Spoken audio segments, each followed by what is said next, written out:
Our deepest fear is not that we are inadequate. Our deepest fear is that we are powerful beyond measure. It is our light, not our darkness, that most frightens us. Your playing small does not serve the world. There is nothing enlightened about shrinking so that other people won't feel insecure around you. We were all meant to shine as children do. It's not just in some of us, it's in everyone.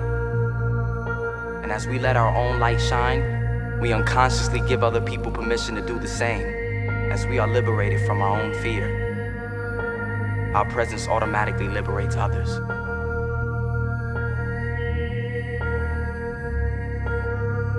I've had times in my life where I've thought too much about regrets and stuff in my life, right? Yeah. And we've talked about that some in the past, like looking in the past too much, right? Or Right. attaching myself to the past. Has there been anything along your journey that you've kind of regretted? And then how do you deal with regret? I mean, individual choices and mistakes, yeah, but ultimately you learn from those. So, like, no. Because, like, even the regrets, the bad things or the stupid things, you learn not to do bad things or stupid things. You know, all those things are beneficial in some way if you can get through them. Yeah, it's crazy to sometimes think, like, what can happen if we decide, I'm going to see what happens when I decide that I am qualified. What happens when I decide for myself that I'm going to do something different? If you don't grow, you're dying. If you do not expand your business, expand your family, expand your life, expand your mind, expand. If you don't push to grow, you're dying. You say, I'm going to change the world, and I can do so in a way that I enjoy. I can do what I love and change the world from it. Anything good that you are passionate for, you can change the world from it. Even if it's just by inspiring other people that they can do it too. You gotta think outside the box. But you also have to disconnect, unplug your umbilical cord from the belly button of average and plug yourself into the mindset of a winner, which is a winner does more than expected every single time, no matter how they feel, no matter the circumstances.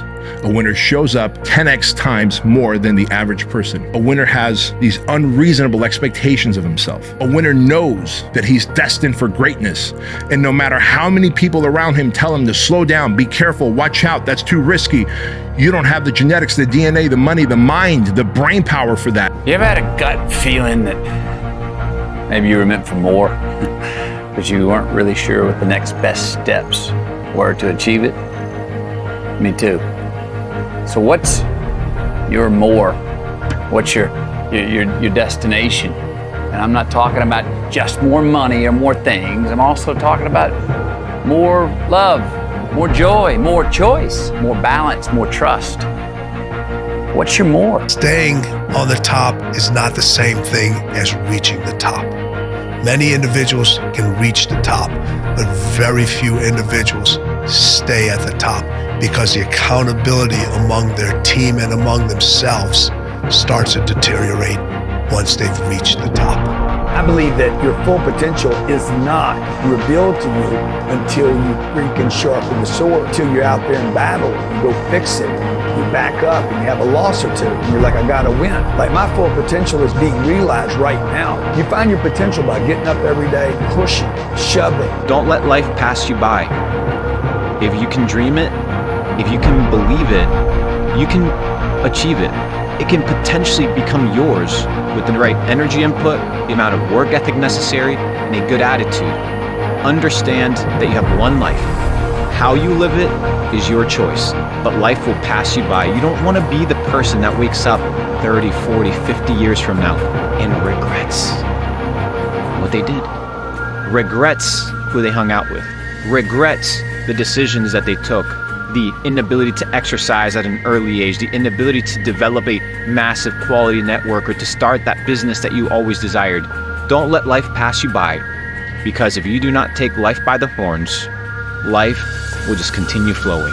You will either be a byproduct of chance or you will take life and own it, because you're only as good as the decisions that you make.